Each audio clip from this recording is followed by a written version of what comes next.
Got a Jimmy X High Roller video. Are NBA players today actually better than players of the past? To preface, yes, they are.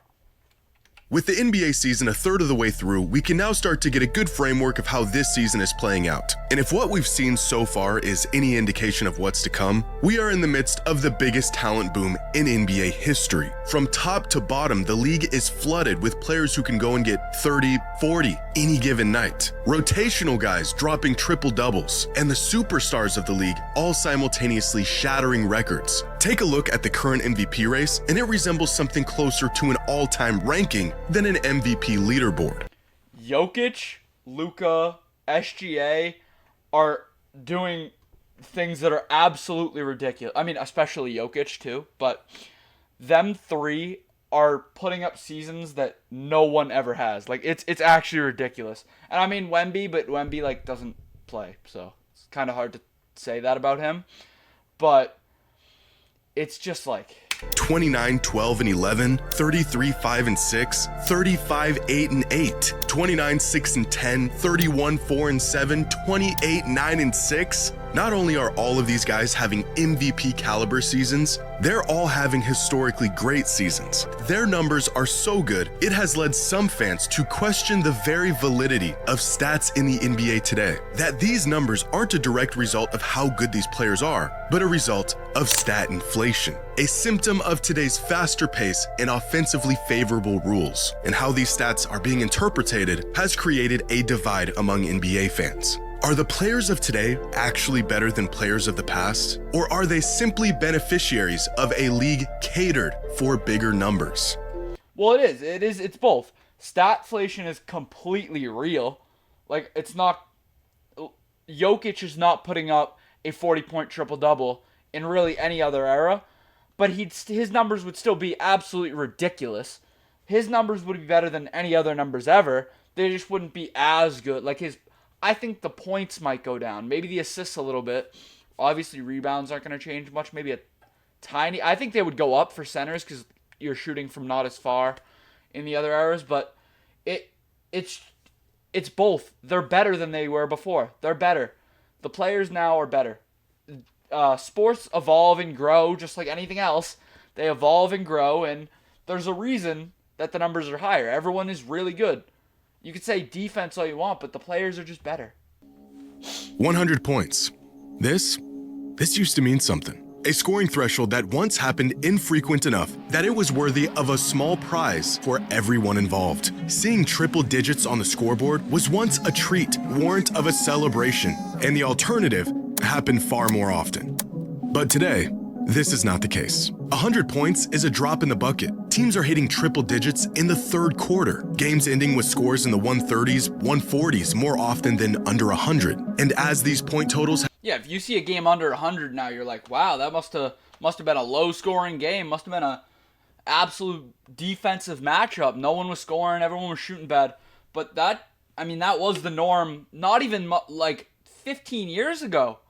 Maybe not the norm 15 years ago, but late 2000s, like Kobe, D-Wade, Shaq era, absolutely. The top guys were still averaging like 35, 30, but the rotational guys just weren't getting the points like that. You wouldn't see a rotational guy score 30 once in every while, but if you scored 30, you were a good NBA player. You were really good. Not like Malachi Flynn, Sadiq Bey, they've both scored over, I think Malachi scored 50. But you just wouldn't see that anytime except now. Just the 2020s, anytime before that, you just wouldn't see anything like that. Ballooned at an unprecedented rate, so has everything else. 30 points is the new 20 points. Tune in on any given night, and there's a great chance you'll see someone drop 40. And it's not just scoring. The entire box score has inflated to levels we've never seen. From points to rebounds and assists, even efficiency. Shai Gilgeous-Alexander is putting up prime Jordan numbers. Giannis is putting up prime Shaq numbers. And they're not. You don't think of them as good. He's not prime Shaq. He's not prime Jordan. But these guys they're on that level. I'm not saying Shai is Jordan, and I'm not saying Giannis is Shaq. I think Giannis may eventually get to that level, to a top 10 player eventually. I think it's pushing it a tiny bit. But these are great NBA players. These are not role players that we're talking about putting up these numbers. These are the best.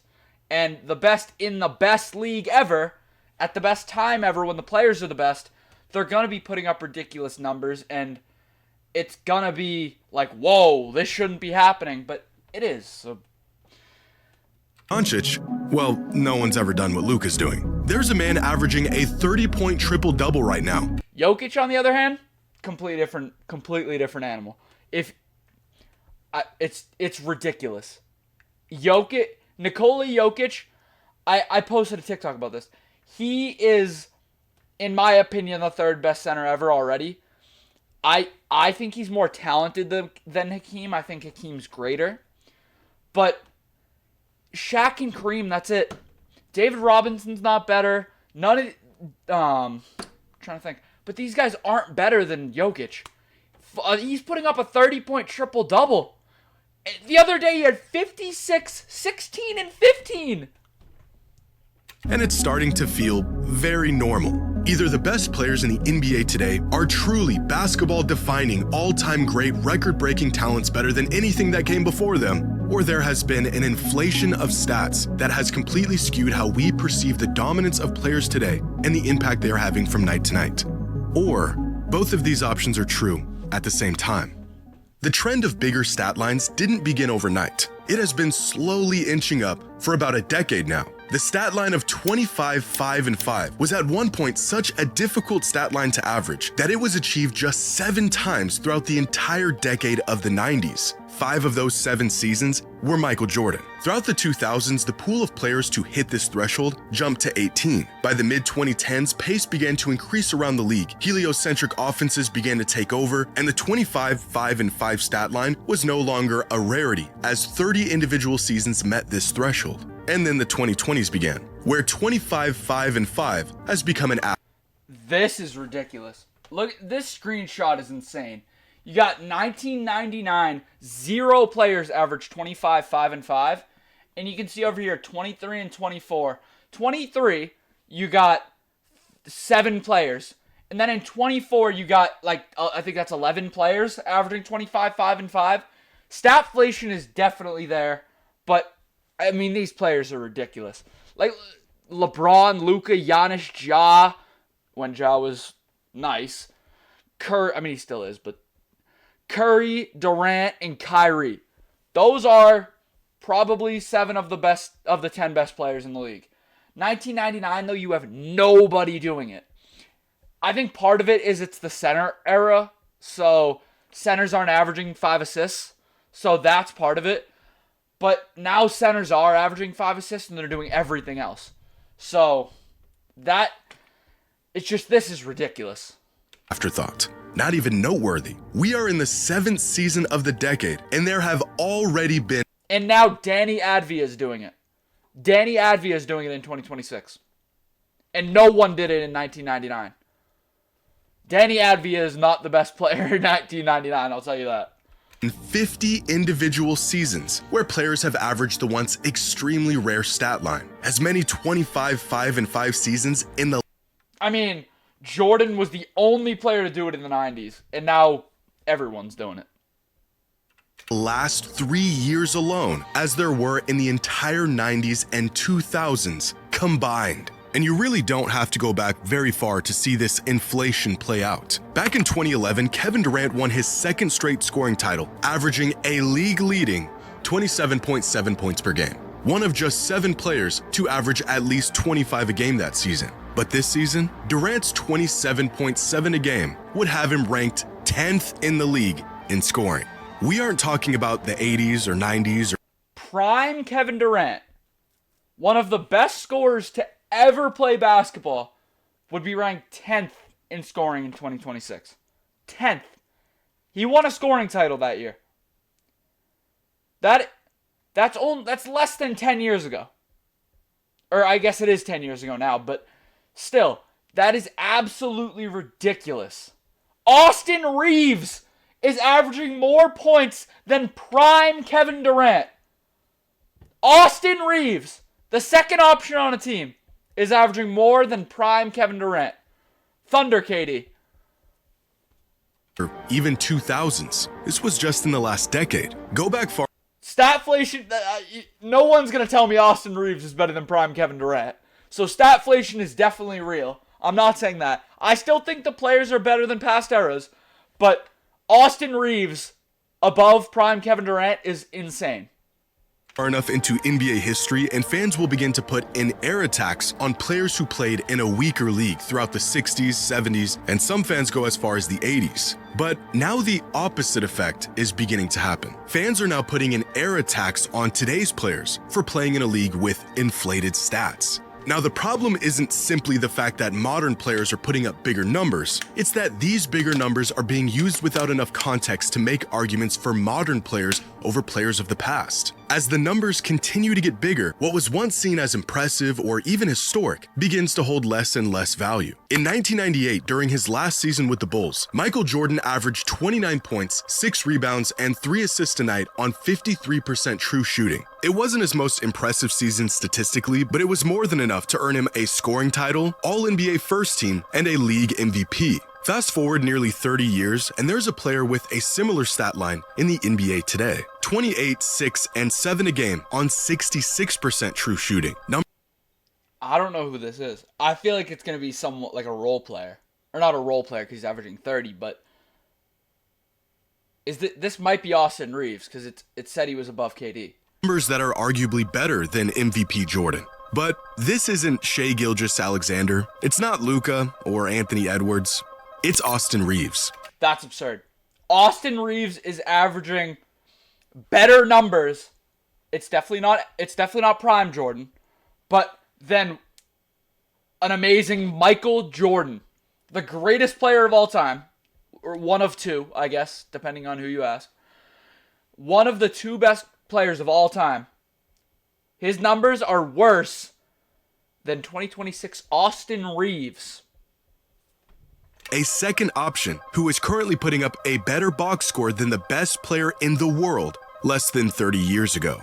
But it doesn't take a basketball savant to know Austin Reeves is not as productive, impactful, or as good as Michael Jordan was. And yet, without enough context, some people could, and unfortunately some people have, made this argument in favor of modern players. Stats throughout the NBA today are in fact a bit inflated compared to the past. But what exactly is causing this inflation? I think every argument in the NBA just requires a ton of context. Like, if you're arguing Wilt, you need the context that a bunch of his stats were inflated and he was playing against people that weren't very good. If you're, comparing a guy like Jordan and LeBron, you need a little less context, but you still need the context that Jordan lost all those times, at the beginning of his career. And the same thing with LeBron, that he couldn't beat the Warriors. I mean, granted, they're one of the best teams ever, but he couldn't beat the Warriors for a while. He had some other issues. Like, it's just, you need context with every single argument, no matter who you're arguing. And it's not just one, you need this context or that context, like errors, but there's other stuff that goes into it too. And are these numbers a true reflection of the impact players are making? The game today is undoubtedly faster than it was in the past, specifically 15, 20 years ago. If we look at the average number of possessions per game over the last 3 decades, the pace of games around the league has increased drastically over the last 20 years, from just 90 possessions a game in 2006 to 100 possessions today. This valley right here, known as the dead ball era, where games would regularly end with teams scoring under 90 points. If we want to talk about taxing an era, I think this is probably the biggest reason the points are up. It's just the possessions, but it's the talent too. It's these players here who really got the short end of the stick when it comes to the box score. They essentially played less basketball than any other era in NBA history. But faster pace doesn't exactly explain the increase in output that we're seeing around the league today. If we level out the pace and look at how many points teams are generating per 100 possessions, then scoring today is still way up from where it was in the past. From 1997 clear up until about 2016, teams around the league scored about 105 points per 100 possessions. Today, that number is up 10% to 116 points per 100 possessions. So even considering the pace of play, teams today are scoring the ball and generating more offense than they ever have. If we look at some of the absurd numbers from top players around the league this season and adjust their numbers to a more modest 29, 12, and 10, 32, 4, and 6, 35, 9, and 9. this pace, like what we used to see in the 2000s and early 2010s, well, then their numbers come down a bit, but they're still absurd. Shea and Maxey are still averaging 30, Luka is still averaging 32, 8, and 8, and Jokic still has a 30-point triple-double. As nice as it would be to just explain all of this away with pace, the speed at which games are played today is not as big of a factor as it is said to be. So what exactly are the other factors?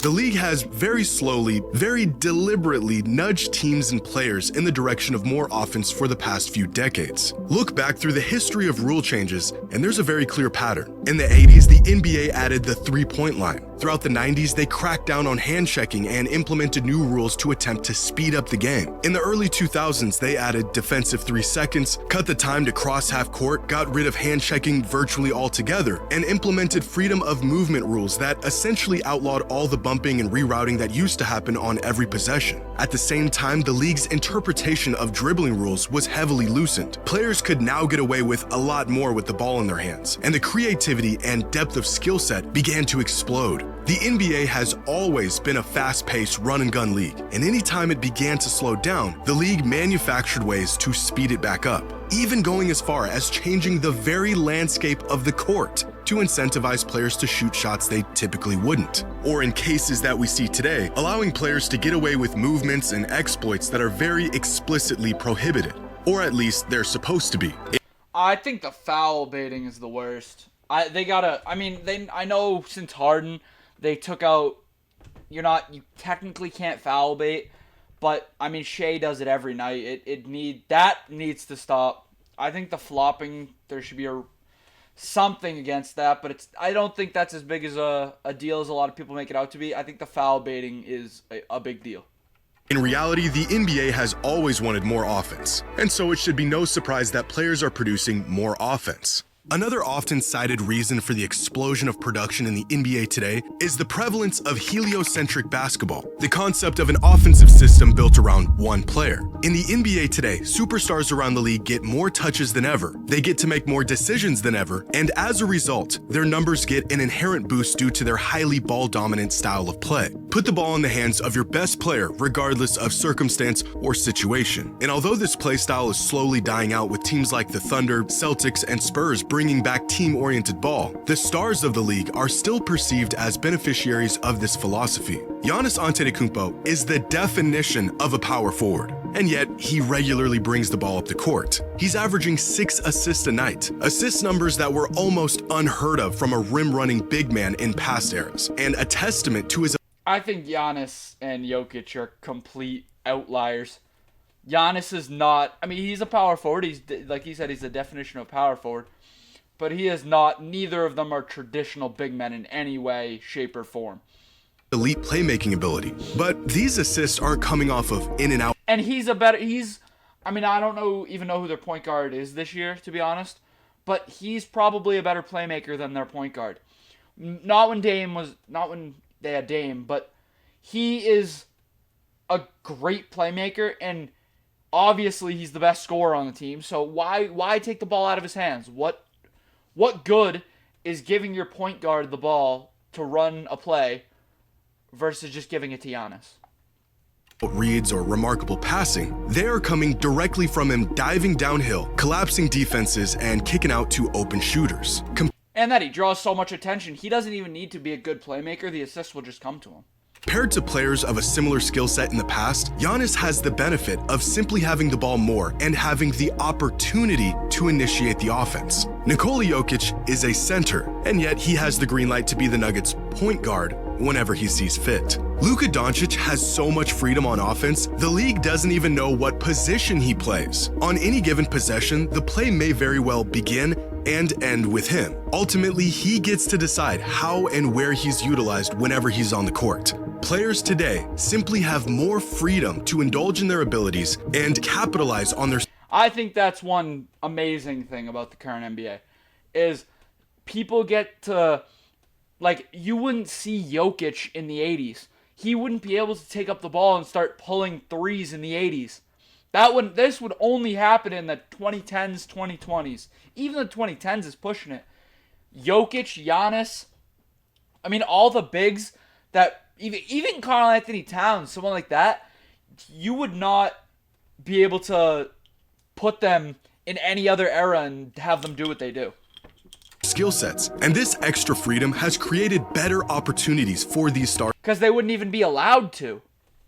on offense. If we look at the usage of the top 20 players in the league season by season over the last 30 years, the growth of offensive burden for these stars lines up with the growth in their box score. Usage crept up from the 90s to the 2000s as MJ's departure from the league brought on a new era of hero ball. Usage then plateaued for a bit with the introduction of the super team era, and then immediately jumped again as heliocentric offenses became a common strategy around the league, and it continues to climb to this day. More touches, more shots, more opportunities, bigger numbers. And although this may explain the increase in numbers for the stars, even the players who aren't benefiting from this style of offense, bench guys, role players, their numbers have also climbed to unprecedented levels, which means there's still one factor unaccounted for. And it is the one variable that sets today's players apart from any other era in NBA history: efficiency.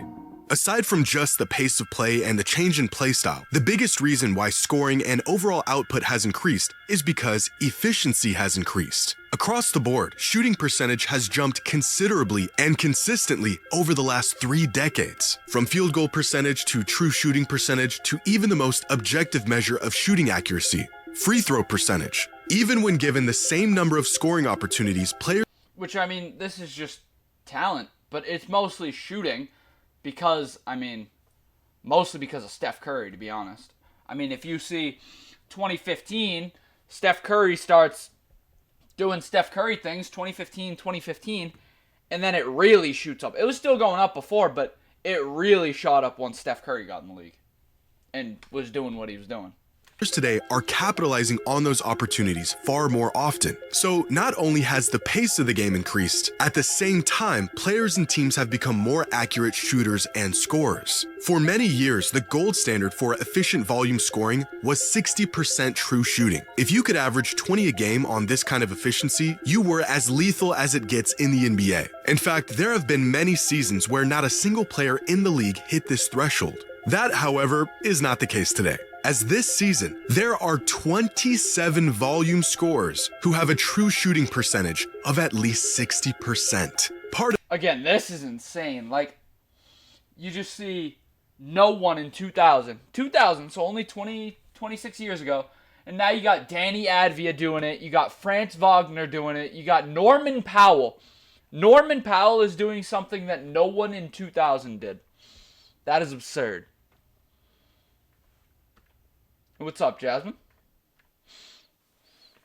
Of this is because there are simply more players averaging 20 a game, but the underlying theme persists. Over time, players have gotten extremely good at putting the ball in the hoop, not just in terms of volume, but in accuracy. The real question then becomes, why are players more efficient today than they were in the past? And the answer, again, isn't as simple as it seems. Part of the reason why players today are more efficient at scoring the ball is because they are, in fact, more skilled. Players and teams around the league have taken what works from those that came before them, tweaked the formula, and improved on their methods. As outside shooting has become a larger part of emphasis in the NBA today, modern players have spent more time and effort getting good at that part of the game. Teams also understand and exploit certain advantages more now than they have before. One simple but revolutionary shift teams made was their emphasis on three-pointers. Get good enough at them and you can score more points faster than before with greater efficiency by leveraging the statistical advantage of the three-pointer. This shift didn't just change the points on the board,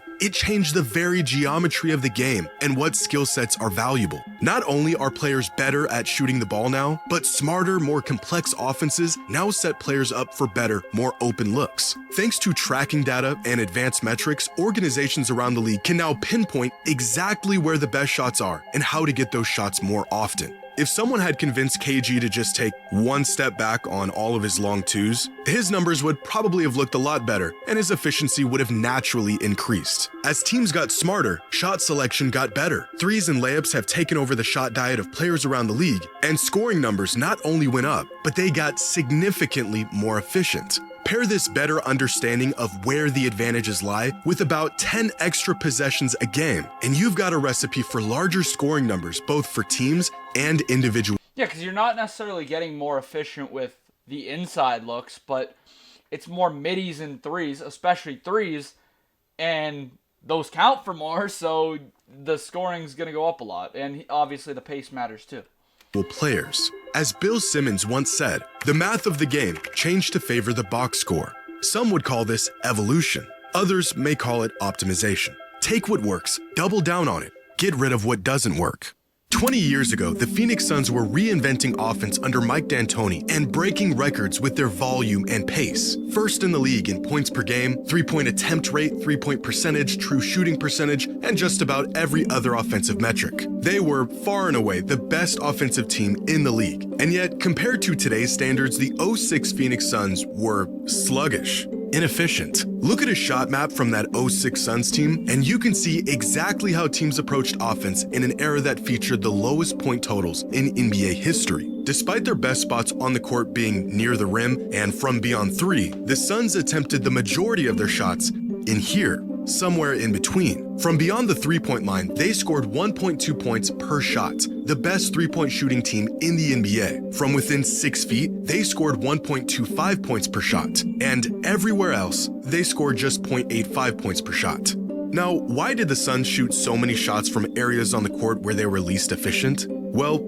at the time, they weren't. That season, the Phoenix Suns shot more threes than any team in NBA history. They thought they were shooting a lot of high percentage shots. Fast forward 20 years, and we now know you can take this concept a whole lot further. Compare the '06 Suns to the best offense in the league today, the Denver Nuggets, and you'll see not just how the game has changed, but the effects of those changes. In 2006, the Suns scored 106.4 points per game. This season, the Nuggets score 125 points per game. But yeah, they're just shooting more threes, and I mean that's the result. So, and I mean they're also 7% more efficient for true shooting, but I want you to take notice of a few different metrics here, like pace. The Suns had a pace of 95.8 possessions per game, which isn't too far off from this year's Nuggets with 98.9 possessions per game. Even when you adjust these teams to the same exact pace, the Nuggets are scoring 125.9 points per 100 possessions to the Suns' 111.5, despite having the same exact efficiency both near the rim and from outside. So where are all of these extra points coming from? Well, from near the rim and outside. After further investigation, the league realized that these shots here in between are just not worth the hassle. They literally aren't worth as much as other shots. In 2006, the Suns, a revolutionary offense, shot 40% of their shots from this in-between area. This year, the Nuggets only shoot 19% of their shots from this area. yeah, the midi is dead. Mid-range shots are dead unless you're DeMar DeRozan or I mean Shea. A lot of the elite players do it, but no one really shoots mid-range shots anymore. The NBA, unless you're an elite mid-range shooter, has game theoried its way to the most productive, most efficient version of basketball. Steve Nash was one of the greatest shooters in NBA history, shot nearly 45% from three for nearly a decade, and yet he only attempted 3 to 4 three-pointers a game. Why? Well, because they just didn't know any better. Yeah, rookie Wemby was averaging like shooting 7 threes a game. I think it was 7 or 8 threes a game. That's double almost Steve Nash, who was an elite three-point shooter. We played a style that was thought to be revolutionary at the time, but really we should have doubled down. And Mike said this before, we should have played faster, we should have played smaller, we should have shot way more threes. We were just playing a style that suited our roster, suited our personnel. It was foreshadowing for the future. I think I was too conservative shooting the ball. Like I should have walked into way more threes, I should have looked for more threes, but I didn't come out like guns blazing, try to, get 20 in the first half because I didn't think that would do my team any favors. Now we know numerically it just makes way too much sense and not enough sense. And the game wasn't ready for that yet. Right. We didn't value the analytics. We probably weren't even, analyzing things to the extent we are now, or even, 2 or 3 years after 2007. More than skill, more than personnel, more than pace. How teams are approaching offense and the extent to which they understand the value of each shot. Yeah, it's just technology and understanding things. Like, analytics have completely changed the game. And Because of talent as well. The analytics work because the players do, but still. how to get those shots is by far the largest contributor to the inflation of numbers we see today. Not only have players leveraged the knowledge and skills of those that came before them to become better players, teams around the league have leveraged the data and systems of teams that came before them to create offenses tailor-made for these new, improved players. The evolution of the NBA isn't necessarily in the talent itself, it's how the talent is utilized. Nikola Jokic is a generational player, and he also plays in a system that allows him to More than generational. I think he will be top 5 all time, which I don't think that's a crazy take at all. I think he might be higher. I think if he continues where he's going, he could end up the GOAT. I think it'll be hard to pass up, LeBron and Michael. I think he can get to 3 easily in the next 4 years. Getting LeBron and Michael, that'll be tough. They have some ridiculous stats, accolades, stuff like that. But he can do it. I genuinely believe Nikola Jokic could be the greatest basketball player to ever play. To maximize all of his abilities. Steph Curry is the greatest shooter ever, but he also plays in an era that allowed him to reach his potential. Luka Doncic is... I also think Steph Curry created the era in some manner. He completely changed the game. The era, if Steph Curry hopped in the game today, I think he would be shooting way more threes than he already did. But he completely changed the game. It wasn't really anyone else. They weren't doing this in 20. He showed before that prime KD would be 10th in scoring today. That is when the game really changed, and now it's where it is today. So. One of the most versatile offensive engines the game has ever seen. And he also plays in a league that allows him to be a point guard, or a shooting guard, or a small forward on any given possession. Shai Gilgeous-Alexander is putting up prime Michael Jordan numbers. He really is that good. But he also plays in the smartest, most efficient, cerebral era in the NBA's history, primed for the next Michael Jordan. Are the numbers we see in the NBA today a symptom of stat inflation, or have the players simply gotten better? Well, it's both. The math has changed the game, but the players have changed too.